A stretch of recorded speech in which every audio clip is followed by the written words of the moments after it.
There will be spoilers ahead. Lots of spoilers, so be careful, won't you?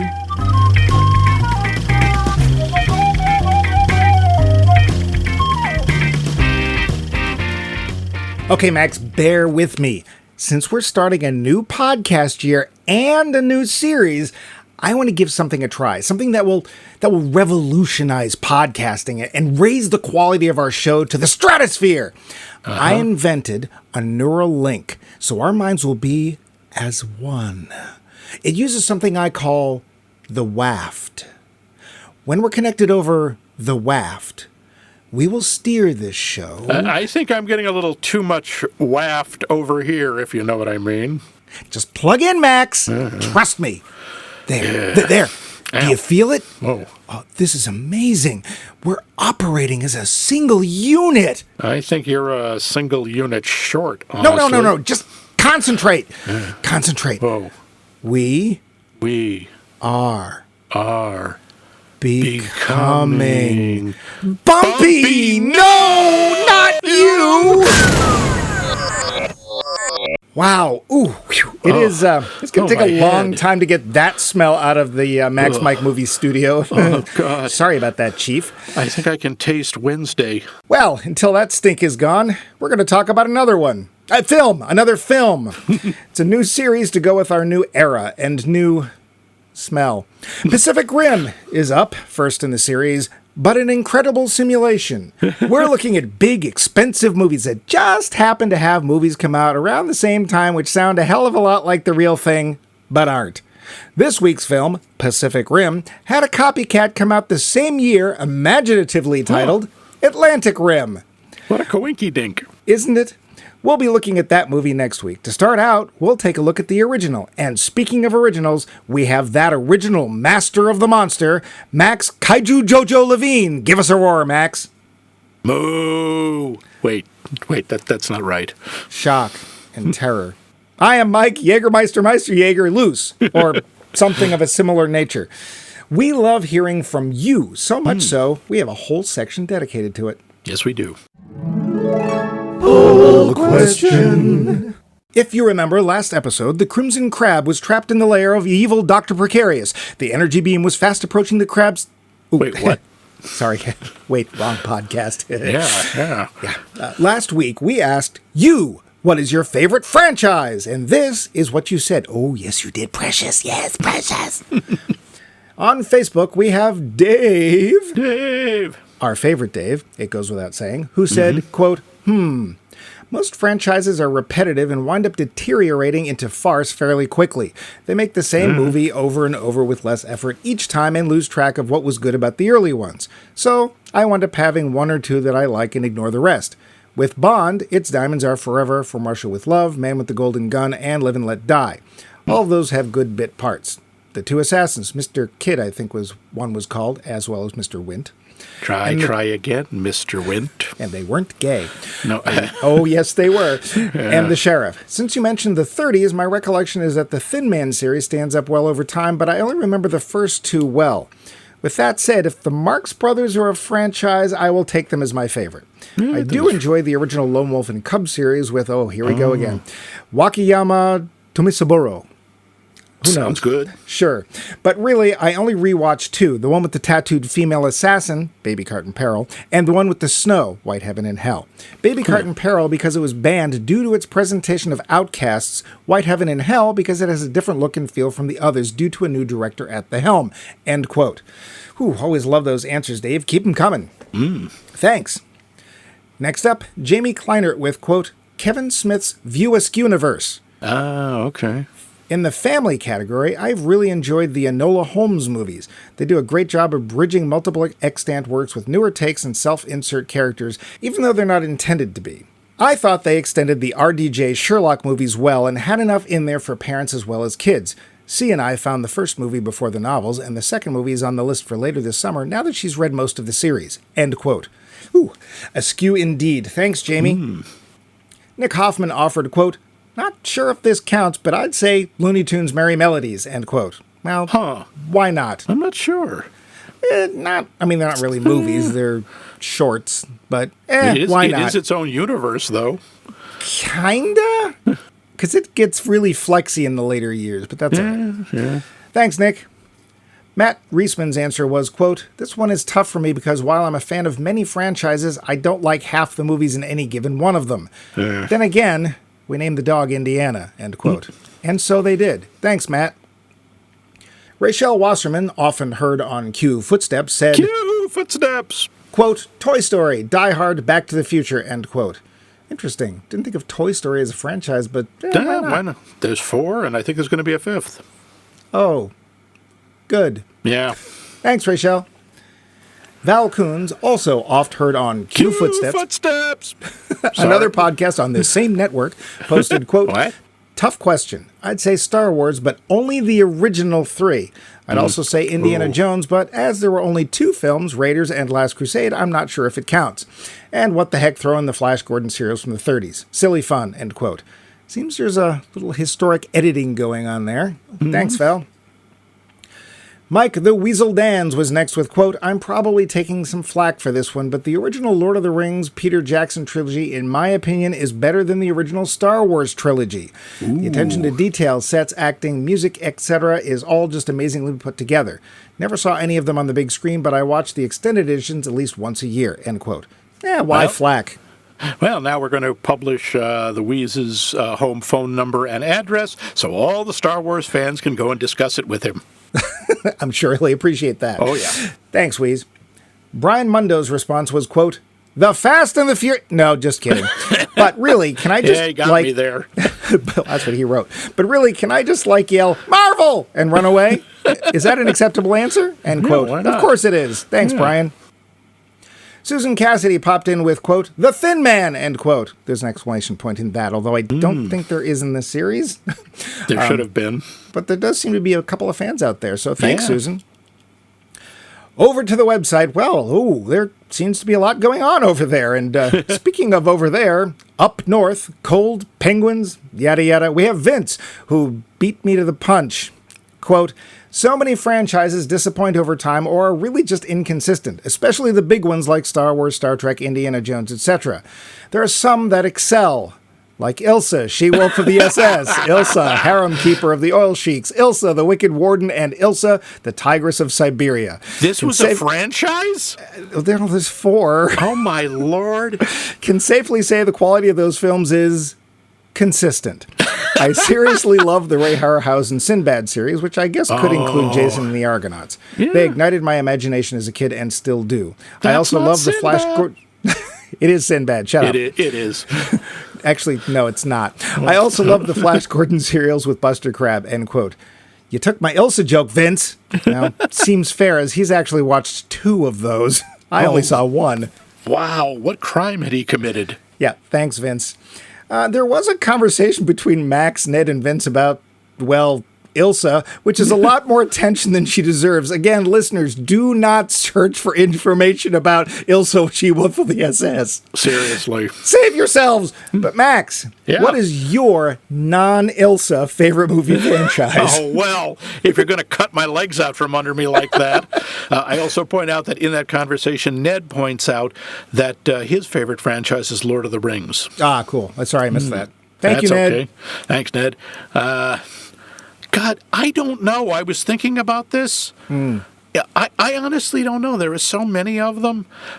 Honestly, the one, in terms of just the one that stayed with me the longest and that still draws me in, and it's, I want to say it's something cool or edgy. Honestly, it's Godzilla movies. I'm sorry, I can't hear you. I said the Godzilla movies. Oh, Max. The Godzilla movies, okay? Really? I like Godzilla movies, yes. They have been with me since I was a kid, and every time a new one comes out, I am always either tempted to watch it, or if it shows up on cable or streaming, I'll watch it. Been with you since you're a kid. So is that Scar, Max. And I know. I can't explain it, but if I had to pick one... The big guy just, stays with me. Like Wind's song, he stays on my mind. Listen, Prince Matzerbelly. There's a deeper. It's funny because the thing about Godzilla movies, even as a kid, is that I always liked the idea of them better than watching them. Yeah. Because quite honestly, they're pretty boring, the earlier ones. They really are. I know this. I can't explain it because they're so slow. And, they're, 2 hours long, and you get, 15 minutes maybe of Godzilla? Well, it depends on the film. Like, early on, they tried to have a lot more plot, and then later on, they're like, well, the heck with that. Just put the guys in the suits and let them go at it. And let them fight.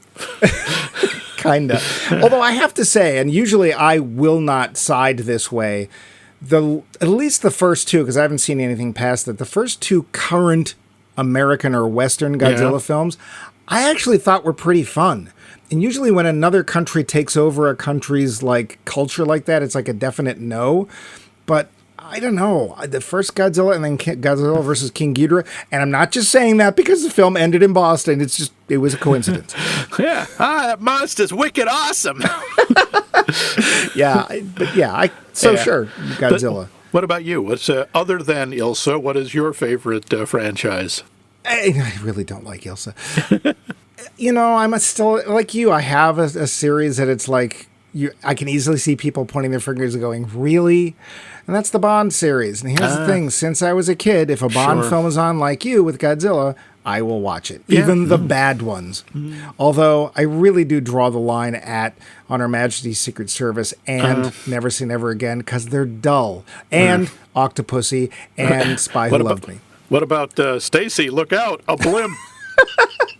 Well, when you and I did that series on Bond and we allowed ourselves to watch that film because I hadn't seen it since it came out. Oh, it was every bit as bad as I remember. It was just awful. I mean, everyone in it was 85 and it was no. I do have to give Roger Moore a little credit, though. As when he stopped doing Bond and they asked him why, he said, they're pairing me up with these women who are young enough to be my granddaughters. It's gross. It's like, good for you, man. Yeah, if only he'd thought that about 5 or 6 films earlier. Well, yeah, hey, it's hard to say no to that much money, I'd guess. Yeah, I'm also a big fan of Star Trek, mostly the TV shows, not so much the movies, because Star Wars, well, about 2 of them anyway. That's not fair. There's a couple more that I do like, and I like some of the other ancillary stuff. And like same the for holiday Indy Jones. Special. No. Although, I do want to wish everyone a belated Happy Life Day. Yep. We have a new one coming up. It's that belated. Wow. And I like the 2 Indy Jones films, too. I guess that's 2 films isn't a franchise, so I guess that doesn't count. But no. Well, but that's all well and good, but it doesn't keep us in Bumpy Puck cereal. What will is your answer to this next question. Be specific. Use examples. What is your favorite giant monster movie? If Godzilla, for example, which Godzilla film? Which rendition of Kong? Which giant Majin film? Which gargantuous movie? Wait, there's only one of those. I think there's only one, yeah, tell us and we'll eat like kings. Kings of the pucks! But until then, we have this. The facts. But before this, we have this. Listener mail. Are we gonna need new music? Is this gonna be a section? But we have to call it listener mail and not viewer mail, or David Letterman will sue us. Well, and we don't have viewers either. True. I guess this will have to do for now. Listener mail. Are you ready for listener mail? That didn't come by snail. Here it is, listener mail. We'll workshop it. Charles Forsyth wanted to add a few things to our episode on Deadpool 2 that he felt were too important to be left out. He wrote, so yes, not only was Deadpool in X-Force, as I pointed out, but in that team he wore a gray version of his outfit. This was referenced when his red suit was burned to an ashy gray at the end. Ryan Reynolds was not chosen to play Deadpool. Ryan Reynolds lobbied for the part for years. That I didn't know. Oh. He was finally told that he could play the character in X-Men Origins Wolverine. He agreed even though they ruined the character, which they did, because he was told it was that or nothing. I left the theater in great haste, but had I stayed for the end credits scene, I would have seen Deadpool, or that version of Deadpool, emerge from the rubble with his mouth reopened. Sort of, yeah. After many more years, Ryan Reynolds managed to get $500,000 to make a proof of concept short. He did that, and the studio was unimpressed. The short was then leaked, quote-unquote, to the internet, and fan response finally made the studio commit to a movie with a relatively tiny budget. I think that budgetary constraints made Deadpool the first a much tighter movie. Also, I thought the lack of a mention of Once Upon a Deadpool was an oversight. This was a PG-13, PG-13 version of Deadpool 2. In order to keep it coherent with all the stuff they had to remove, they introduced a narrator. I remember this. This came in the form of Deadpool sitting in a familiar-looking children's room, reading to Fred Savage, who was in bed. It was funny and a nice reference to The Princess Bride. It was released for the holidays. That is a lot of extra info, but thanks for sharing it with us, Charles, so we can share it with all of you. Yeah, one thing I want to point out is I think you did mention there was a PG-13 version, because I'd never heard of it, but I think in the show you did. Regardless, though, yes, by all means, feel free to write in. Let us know more info. We can't cover everything because there's just not enough time. Out. Let us know. But now we have this. The facts. Budget. Roughly $200 million. Wow. That's a lot of roughly. Take $411 million. So kind of a success. Not spectacular, but yeah. I guess we'll both quote Patton Oswalt and go, In an early version of the script, Raleigh and Mako did not speak the same language. That barrier would slowly erode as they connected more and more through the drift. We'll be coming back to stuff like that later. Yeah. To that end, there was over an hour of shot but unused footage. In that footage, characters' development and arcs met with the axe, with Del Toro stating, quote, "I cannot pretend I'm doing a profound reflection on mankind," end quote. Well, I can agree with him there. Or can I? Well, good. Nice that he didn't delude himself. Here's something I totally forgot. This film was released in 3D, which was not the first choice of director Guillermo del Toro, which is a really hard name to say. He had a few demands before this change was made, including that he be given 40 weeks to do it right and that the monsters were not made smaller due to budgetary constraints. Yeah. The 40 weeks, just to turn it into the 3D part. For filming. Yeah. Ron Perlman's awesome shoes. Oh, yes. He kept those shoes until his wife melted them down and made heels for a pair of hers. Well, that's different. Okay. I want to know who he's married to, because I'm just dying to pick. That's pretty badass, really. Yeah. I'm dying to see pictures of the two of them, because I'm just betting that she's tougher than he is. I wouldn't be surprised. Just saying. Yeah. The film's main robot character, Gypsy Danger, was not named after MST3K's own Gypsy, but after the de Havilland Gypsy aircraft engine used in World War II-era aircraft. Wonder why there's so much yelling between people who are supposedly mentally linked? I was wondering that, actually. Well, screenwriter Travis Beacham stated that it was the screaming that helped keep the pilots focused. That's what he said. Okay, sure. And in a weird cinematic double twist, a YouTube channel called Dumb Drum made a Sweded version of Pacific Rim, much to the... Do you remember that Sweded? No. It was Be Kind, Rewind. It was that Jack Black film where they had... Did you never see this? I never saw it. Oh, yeah. So... That goes on the list. Very quickly, for listeners like Max, who doesn't know what Sweded means... I know the basic plot. The basic plot is they couldn't afford to get real movies, so they reshot them themselves and claimed they were the Swedish version, and everyone got real excited about the Sweded versions of films that they stopped renting the real ones. So, these folks made a Sweded version of Pacific Rim, much to the delight of Del Toro. He dubbed theirs a masterpiece, invited the makers to the world premiere, and even asked their help in promoting the non-Sweded version. Maybe that's what caused the budget to skyrocket. That's great. Yeah. Del Toro is a pacifist. According to him, he wanted to be sure the film didn't feel like a recruitment movie or to make it seem like war or violence are acceptable. No, really. As a means of keeping the giant death toll out of the movie, he made sure to show everyone being evacuated before one of the giant robot and monster fights. So there you go. No innocent people were harmed in the making of this film. Oh, please. Del Toro specifically wants to make a, quote, earnest, colorful adventure story with an incredibly I'm going to guess it's airy and light feel, end quote. He hoped to introduce a whole generation of children to the wonder of giant robots and kaiju. Okay. Yeah. Because this is a kid's film, right, Max? Sure. Because of this film, we get a kind of test, less impressive or well known as the Bechdel test, but one where a film's depiction of women is at least put up for measure. Named after Makamori, pretty much the only woman in this movie. Yes, I know there was another one, but she doesn't really talk. It states that to pass the test, there be at least one female character, that she have her own narrative arc, and that it be independent from that of the lead male. Yeah. Well, this film does not pass that test. Nope. There was, of course, a sequel, Pacific Rim Uprising, that came out in 2018. Del Toro produced, but did not direct. And as Max told me right before the show, there was also a sequel to Atlantic Rim. I don't care what it's called, but it too came out in 2018. Yeah. And likely many, many more. Do you have any trivia you know about Pacific Rim? Nope. Okay. Well, now we have to talk about that pesky plot. Mm-hmm. It's the future, or sort of. No, it's 2013. Remember that year? The time when a fissure opened at the bottom of the ocean that led to another planet?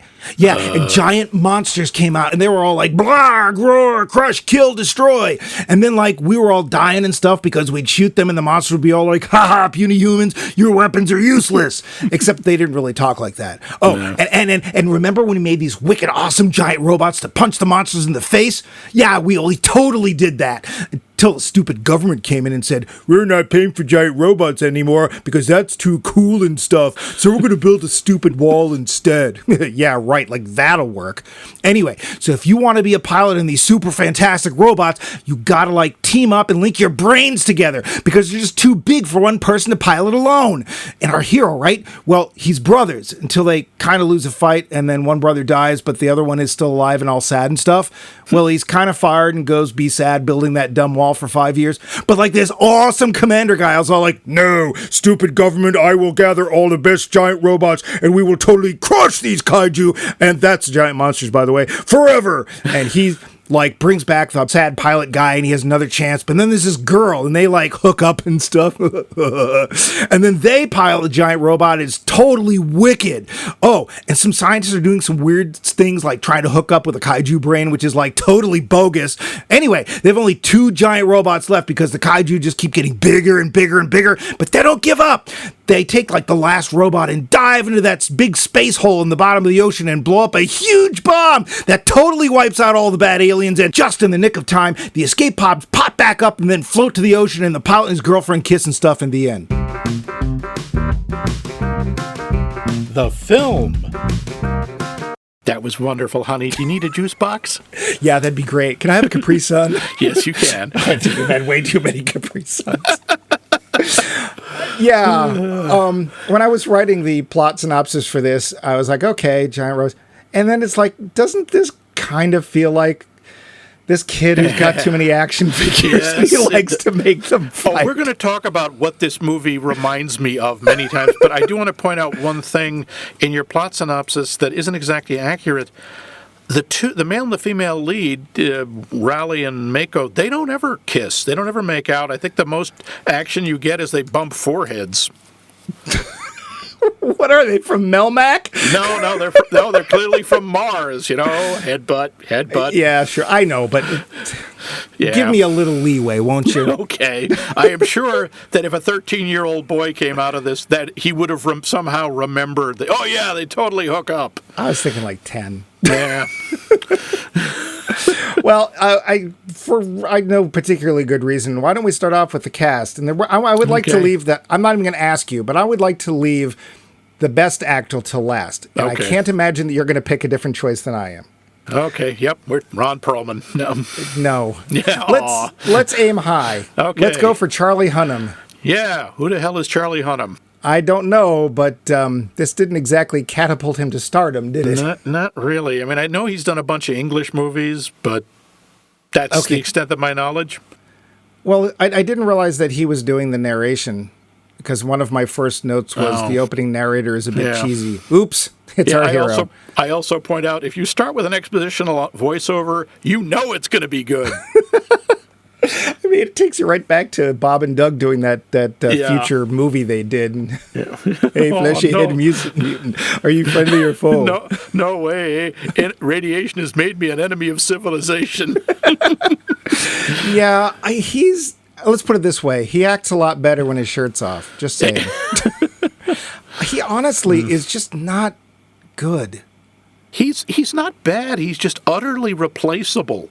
Yeah. You know, you could take any kind of sandy-haired, rock-jawed, anywhere from the British Empire actor and plug him in. But he wasn't British. No, but the actor might be. Yeah, Charlie Hunnam but the character wasn't. Yeah, where the hell was he supposed to be from? I guess he was supposed to be American. Yeah. Except the accent keeps slipping in.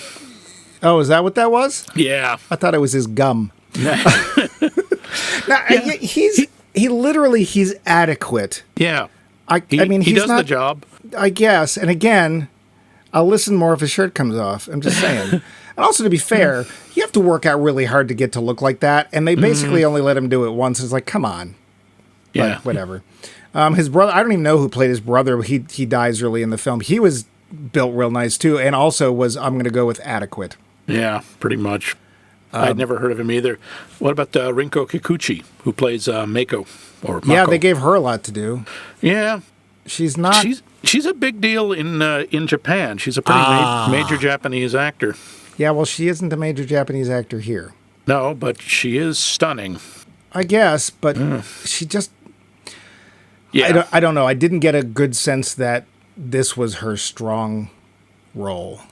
I thought she could have been interesting. I thought that if they had let her develop anything at all, a little bit more than just, oh, my parents died and I'm real sad. Well, were you waiting for her to go, yes, Anjin-san? Because I kind of was. I was kind of waiting for that, yes. I can't... Her part was so small and so stereotypical. Yeah. I mean, I'm surprised she didn't, whip out the knife and pretend to do seppuku, right? Because it just felt like they were taking the thinnest, most... surface ideas of Japanese culture and throwing all of that and going... Hey, at least they didn't dress her up like a schoolgirl. No, but of course they make the character do the whole thing, well, to prove she's cool, she has to beat up the guy. And it's like, okay. I mean... I remember watching that and going, okay, so how does a bojutsu match determine if you are drift compatible? Well, remember in the big fights with the kaiju, all the times that the kaiju and the robots had those sticks? Yeah, and no, I don't, in fact. Maybe they were hoping you forgot. Yeah, I don't know. Yeah. We have other people. We have Charlie Day playing Dr. Newton Geisler, who very forcefully tells us that he needs to be called Newt, because there's a big thing in this movie about making sure everything has an over-designed name like Jaeger and Shatterdome and Newt. It's like, okay, we get it. It's a nickname, and you're going to put a TM next to it or whatever. Wasn't Shatterdome the thing that the Shredder and Krang drove around in? The Shatterdome? Yeah. Oh, no, that was the Technodrome. How do you drive around in a dome? I don't know. He was overplayed and not necessary. Yeah, he was basically your stereotypical science nerd. Yeah. I mean, he was also... The one aspect of him I kind of thought was fun, that he was a kaiju fanboy. Yeah. That, fanboys all over it, and he's got the tattoos of them, and that could have been interesting, but again, it didn't go anywhere. And there's his counterpart... Gottlieb? Or Herman, who's played by Bern Gorman. Yeah, Burn. Baby Burn? I'm going to name my kid Burn. It's probably not English, and it's Burn. I don't know. He was overplayed and obvious. Yeah.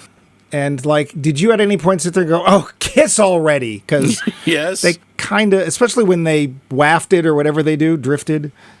Yeah, they kind of had some chemistry there. Kind of. We have a bunch of others. Now we're going to Diego Klattenhoff, who played Yancey Beckett. Yeah, that was the brother. His name was Diego. Yeah. Really? Again, adequate. He worked a lot better with his shirt off, just saying. Max Martini. Now there's a name. I want to know more about Max Martini. Well, it's obvious. He runs a bar. He busted the jukebox for his good friend George Bailey. He was fine. He was Australian. Yeah. I bought it. I don't know if he is or not, but it's fine. Yep, and his son, Iceman. I'm sorry, Chuck. Is that who he was? All I could think of was, okay, this is sort of Iceman from Top Gun. It's like, you're dangerous. Yeah, you're a hot dog. You're a loose cannon. Mate. Yeah. And I have to be here so we can get into a fist fight, because if there's one thing this film really needed was a fist fight to break up all the giant fist robots. Fights. Yes. Yeah, and he just like has an attitude, capital A, TM, whatever. Other barely mentionables, Clifton Collins Jr. is Ops Tendo Choi, which, whatever. Yeah, okay. He was there. Come on, we got Ron Perlman. Who is in an absolutely unnecessary role. Yes, but he's so much fun. I guess. He doesn't get to do much. I mean, he's on screen for maybe 10 minutes. I mean, it just felt like such stunt casting. Yes, I know Del Toro has worked with him and he likes him, but it just felt like, oh, look, we have Ron Perlman. Okay. And he's not wearing makeup. Okay. Mm-hmm. And it's the problem is it's like, okay, this you thought it was going to be this kind of movie. Now it's this kind of movie. Not just a tonal shift. It's an entire stylistic shift. I'll just say I've seen Ron Perlman in other films that I've liked better. Yeah. But, and I think we both agree. Oh, yeah. The best actor in this film, and this really isn't a surprise, somehow rising above pretty much everything else, is Idris Elba. Idris Elba.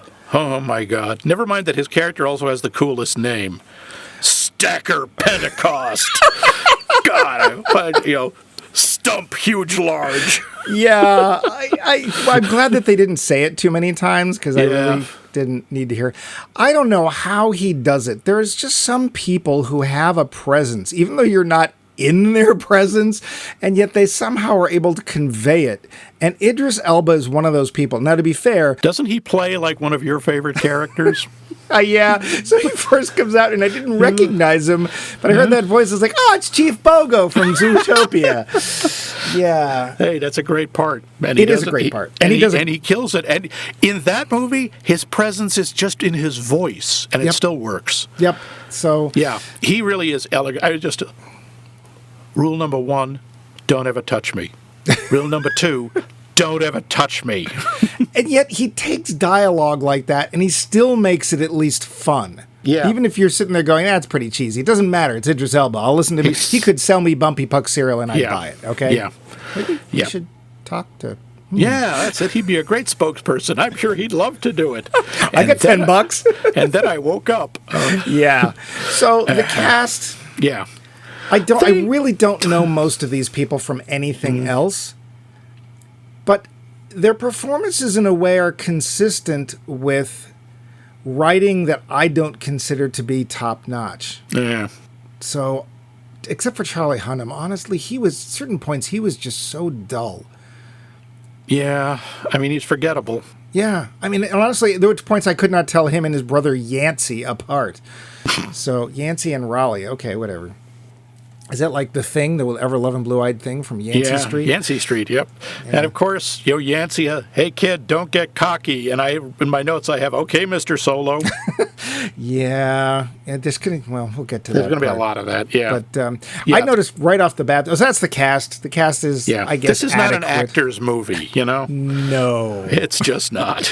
I did notice right from the beginning, because they're explaining everything, as Max has pointed out, when you have expository dialogue to start your film, it's going to be a real mind bender. Yeah. Kaiju and Jaeger. Gee, if we get an Italian word in there, we'll have a match set. Couldn't help but notice that, because Germans are big on the Pacific Rim. Yeah, sure. They picked it because it was cool, that's all. Yeah, It just means hunter in German, that's all it means. Which they tell us at the beginning. Yeah, and the first time we meet up with it, I don't know about you, but when we see the fighter planes shooting into the giant monster, all I could think of was, bullets won't stop it! Yeah. And they don't. My first thought was, I think one of the first ones we see is like Knife Head, which, I'm sorry, somebody was asleep at the switch when they came up with that name. The names they have on these things, Leatherback, Bob. Fire Fist. Yeah, Fire Fist, yes. Exactly. But I'm thinking, that one looks like Guiron from Gamera versus Guiron, the big thing with the knife head. Sort of. And there's one with crab claws that made me think of the sea monster from Godzilla versus the Sea Monster. Go ahead, shoot me. I'm a Fiddler Crab. It's Fiddler Crab season. So these are sort of performances. Let's talk about the monsters and the robots. Yeah. I really had a hard time parsing both of them. What do you mean? Visually, I really couldn't tell, like, I could not draw any of the monsters in this movie, even like a little kid's fridge drawing, because there's kind of a glowy part near the head. I spent a lot of time going, wait, are those the eyes? Oh, no, those are the eyes. Or in some cases, and those are the eyes.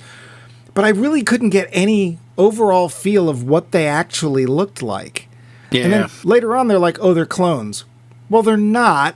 They don't. Yeah, they don't look the same. They're all a little. They say they are. Or they're all different. They're all unique, and also they always show up at night. So apparently, it's just harder to see them When it's raining. when it's raining. Yes. And I couldn't figure out that as a directorial choice. You have these giant monsters. Why can't we see them? It's not like the effects were bad. The effects were pretty impressive. They looked decent. They would have looked okay in bright light, I think. Or at least, like, not nighttime. Yeah, even just overcast or something, daylight. Which, most Godzilla films took place when it's overcast. And honestly, what Godzilla films do, it's like, oh, we're going to start wrecking the main street of downtown Tokyo. And then I swear this is unspoken agreement between the monsters. You want to take this out of the countryside? Yeah, okay. And then they go out to some giant lot somewhere. And the two rubber monster-suited guys go and attack each other. And it's, bright light out. There's very rarely any nighttime stuff. There was a Gamera monster who specifically didn't like daylight. Actually, there was two. Baragon and Gauss both didn't like light.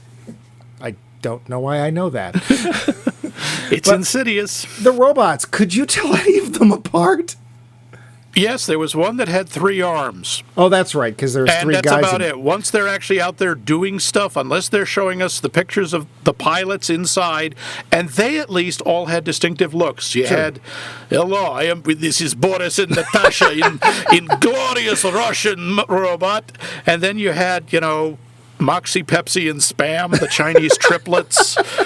I guess, except that they this whole thing about how they drift so well because they're triplets and stuff, and we see them playing basketball, okay, and they're the first group to go down. Yeah, there's like, okay, they're going to use, what is it, the thunder fist technique? Oh, don't say fist.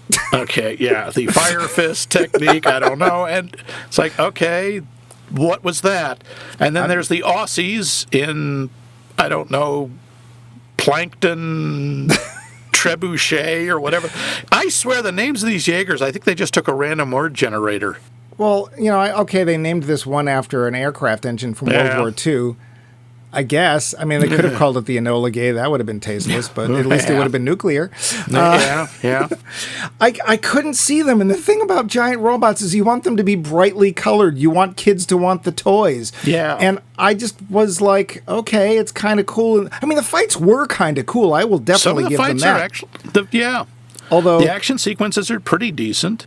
I really would like to think that our technology has come to a point where the best answer isn't, let's make something big and punch it. Yeah, okay, let's talk about that for a moment. Okay, so here are these big monsters. Yeah. And they decide, okay, the best way to deal with them is these giant robots because they can punch and kick them. The punches and kicks do almost nothing. You know what ends up hurting them? The plasma cannons. Sword. Yes. And again, they learned nothing from Voltron, which is, that's what you do first. Why wait until you've had the crap kicked out of you to form this one absolutely unstoppable weapon? Yeah, well, because it's hard. Sure. Yeah, but why don't they just have... They can build plasma cannons. They have these missiles that hurt them. Instead of spending $80 kabillion on giant robots, why don't you just have a whole battery of these plasma cannons and missile launchers underwater around the rift? As soon as one of them comes in, open fire. Okay, next. Or, let's face it, on the wall. Yeah, on this big wall, which apparently Mexico was going to pay for and didn't. I don't know. Well, now to be fair, this comes a lot before that. This was before that wall, yes, but I would really hate to think that he got the idea from this movie, but I wouldn't be surprised. I mean, I watched that when they're talking about the Wall of Life, and I'm remembering this is a quote from General Patton. Fixed fortifications are monuments to the stupidity of man. There you go. It's dumb. I will say one question that did plague me is well, it's not even a question because I just can't even imagine what a Jaeger weighs. Oh, God. I mean, the tonnage is just, it is. And they can apparently be carried by 2 helicopters. Well, there was more than 2, but even still, okay, sure. Maybe they're made out of super lithium or something. And the thing is, if this movie had been a different kind of movie, a more fun movie, you don't ask yourself these questions. If the movie is entertaining enough, you just sit back and go, okay, this looks awesome. I don't care that it doesn't make any sense. You're giving it away, Max. That's true. Sorry. Yeah, but so we watched some robot fights. We watched the brother die. We watched the brother who's left over go off and live in a mobile home where he can still see where the rockets take up. Oh, wait, I'm sorry. That was Geostorm.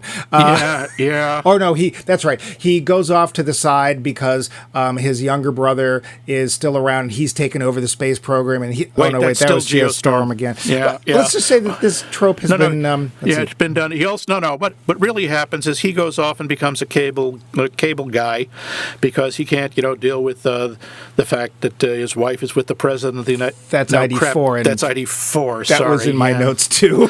Yeah.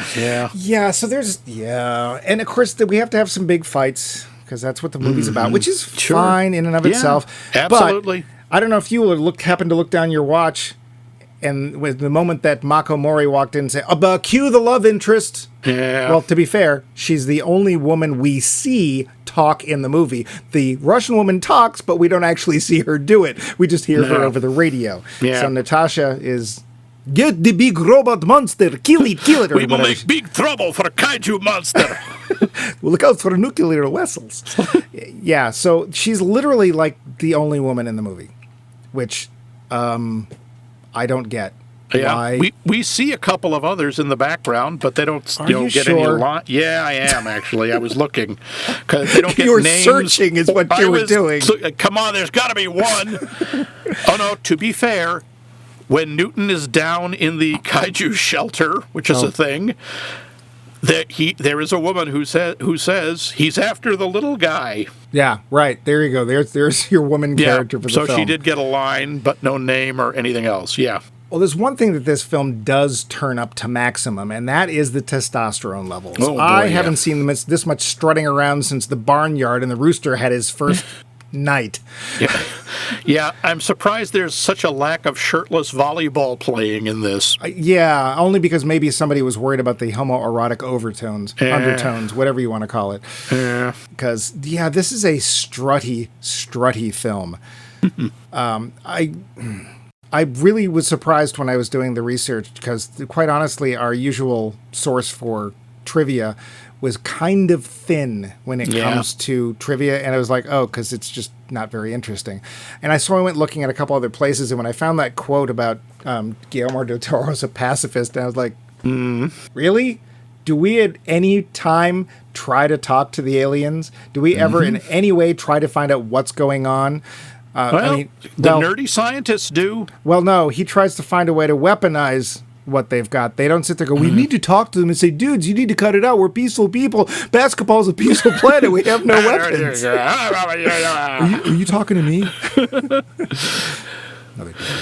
There's no attempt at any... And now, to be fair, is it likely that aliens that send giant monsters to come and smack up your people, is there likely to be a misunderstanding? Probably. Do you hear what you just said? I know, but still. And even, did you catch the ham-handed environmentalist message?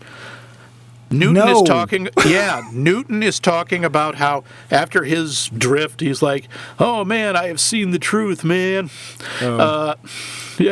When they described the thing with the dinosaurs? Yes, they came through once with the dinosaurs, but the planet wasn't ready. We needed higher carbon dioxide levels and more pollution. And we've practically terraformed the place for them. Look directly at camera.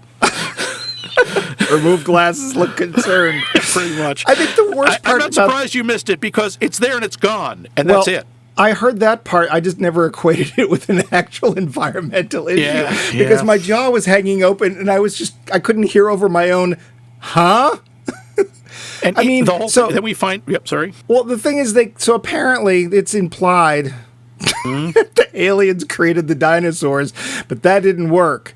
So they killed the dinosaurs, and then they just sat and waited for millions of years for this planet, because there aren't any other good ones. It has to be this one. Yeah, and you notice something else familiar? Apparently, these aliens, they go to a place, they use up its resources, and then they destroy it and move on to the next. That's right out of ID4. Yeah, and we don't even know, like, when we go through the rift, or, the Spanus. Well, that's what it is. It's an undersea Spanus. I don't care. That's what it is. It's a space anus. It is a Spanus. Yeah. When they go through the Spanus to the other planet, apparently one of the things the aliens have done in a move of great military might is to have absolutely no defenses of any kind. Yeah, apparently it just never I don't even think they're wearing hats. Nope. It's like, look at that.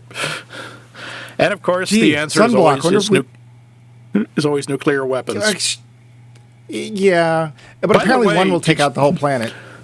And what also got me is when the first idea, which is to have just a nuclear backpack and drop it in, and they're making a big deal that this is 1.2 million tons of TNT. I'm like, 1.2 megatons, that's not very large by today's standards. I mean, wouldn't you? No. We have more powerful ones than that now. We had them in 2013. Why aren't you dumping a 15 meg or a 20 meg? Look, there's a bigger one in my phone. Probably. But, of course, fortunately, no. Gypsy Danger, who runs on Steam, I guess, because one of the big things...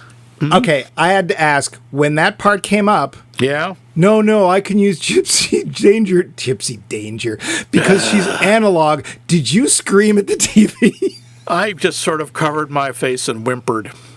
Really, nothing. There's no electronics in this giant robot, like the digital readouts or the screens or the communications. No, Max, it's all run on relays and big metal circuits. That's why the robot has to be so big.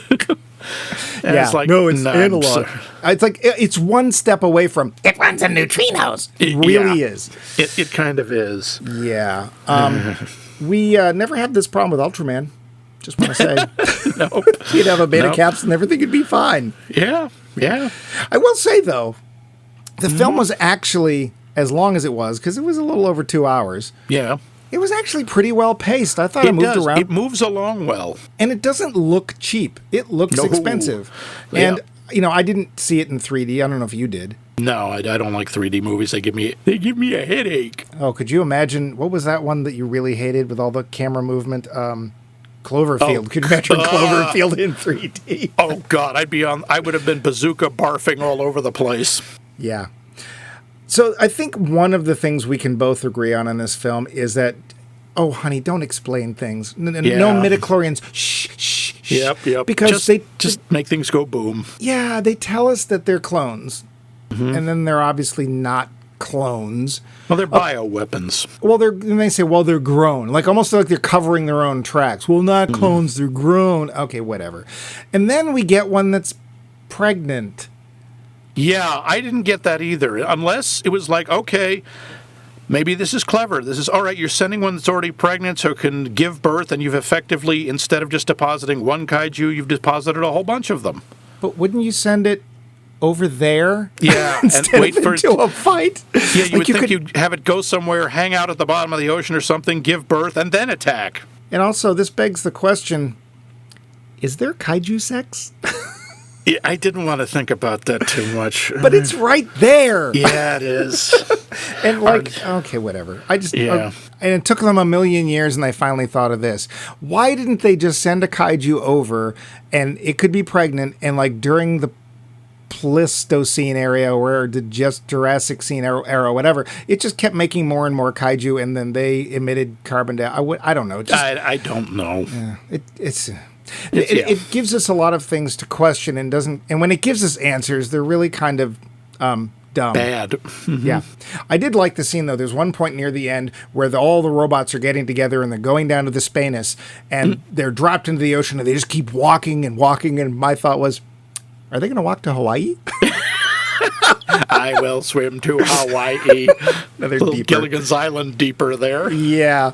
I have to ask, though, when they're in the water, deep in the ocean, deep in the ocean, and they're fighting, How come the fighting isn't any slower? Because they're so big and heavy and full of nuclear power. That's not how water dynamics work. I don't know. It doesn't make sense. Yeah. I'd also like to say we get to the very end. We've gone through all... And these are robots we have just been told had been piloted by people that kept the borders of Russia and China and stuff clear for 5 and 6 years. And the first fight they get in, they're down. And then, so we have that to deal. It's basically like, well, we have to up the tension. Okay, fine. You get rid of all the other characters that we don't even know their names or who the hell they are. Too bad. I feel real bad. They're gone. But then we get to the end, and then, oh no, Gypsy Danger's got a limp. Okay, fine, Gypsy. Oh no, their oxygen's going. I have to manually fix it. Oh no, and Makamori is unconscious. I have to send her through this somehow Ben's non-inducing super escape capsule thing. And then I have to go and plug in, and I have to be the hero, and then I have to somehow... I also needed to ask, they made this big deal about going through the Spanish required the DNA of the monster. Yeah, how'd it go back? Yeah, how did that... Well, apparently what did he say? Barcode scanner only works on incoming. Sure. Well, they have no defenses. I don't know. And also, how did he run Gypsy Danger at all by himself? They make a big deal of, no, you can't. You need 2 people. Well, he did do it once without his brother. That's true. So because that's the payoff, I guess. Yeah. I'm clearly at the end of my notes. I don't know about you, Max. Or you have anything? I got a couple.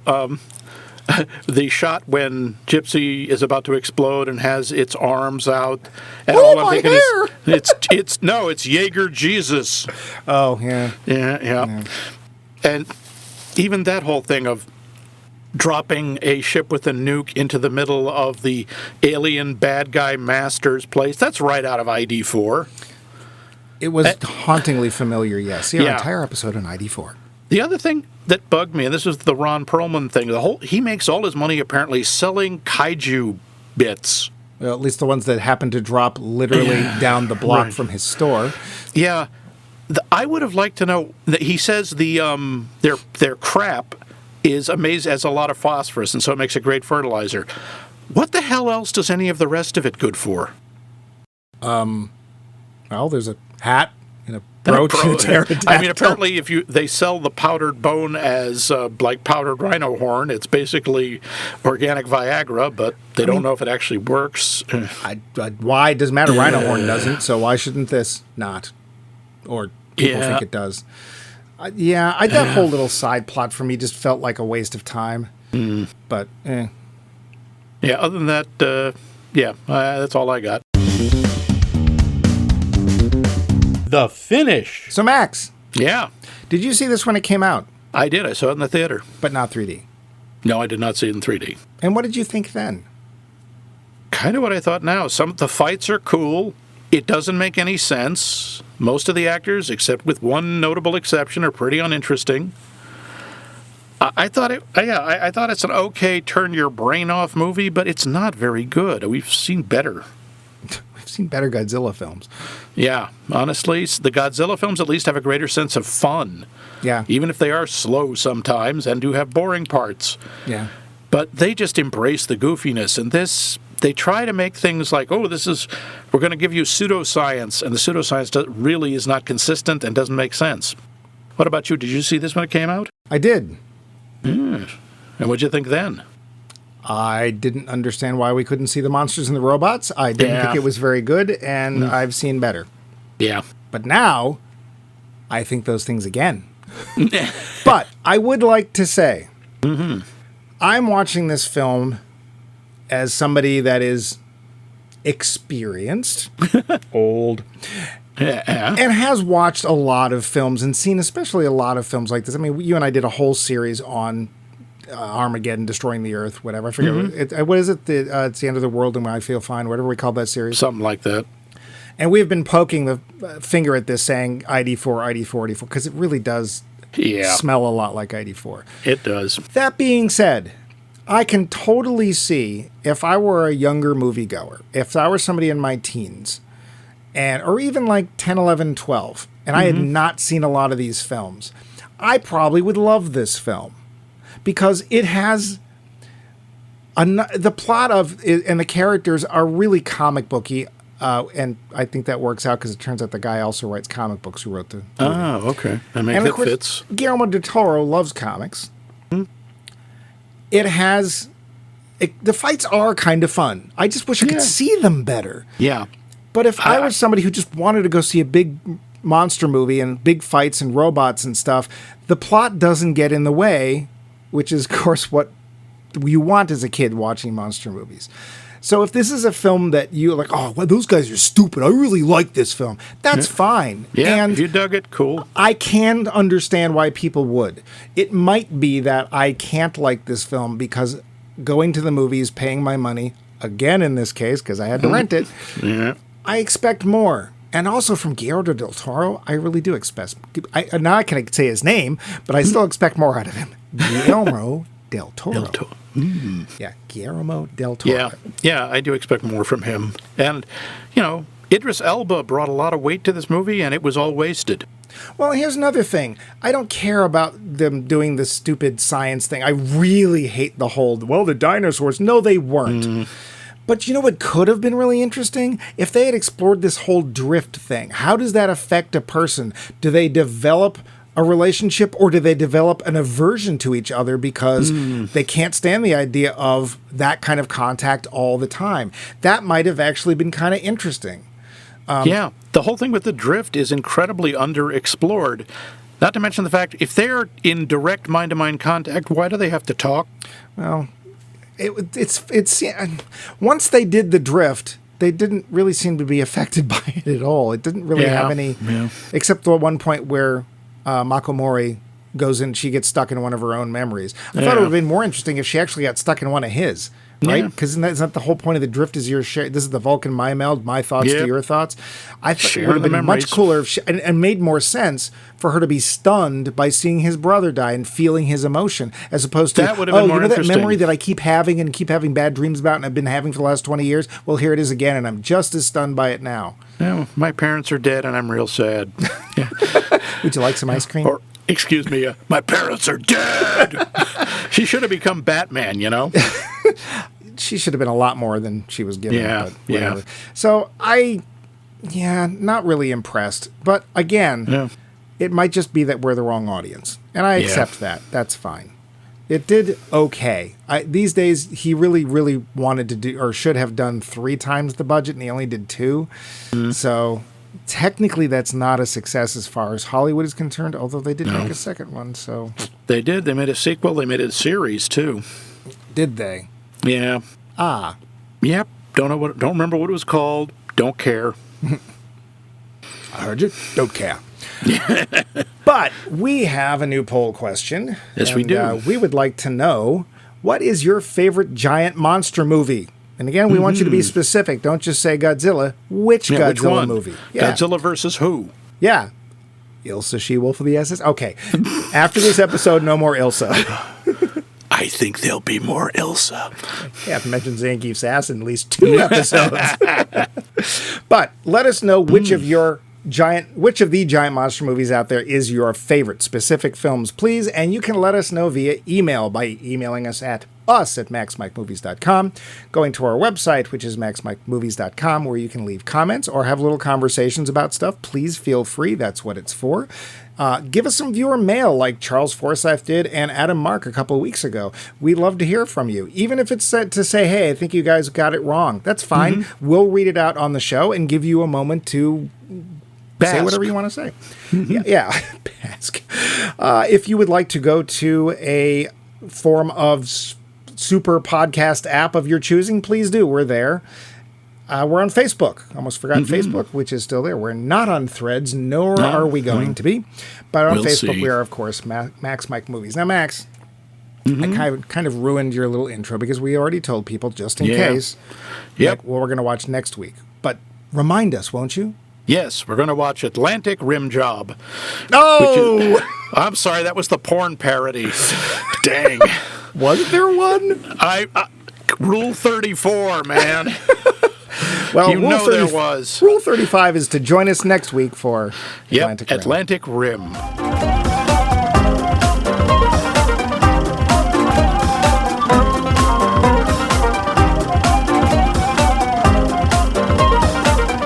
This has been a co-production of The Voice of Max and The Movie Wrench.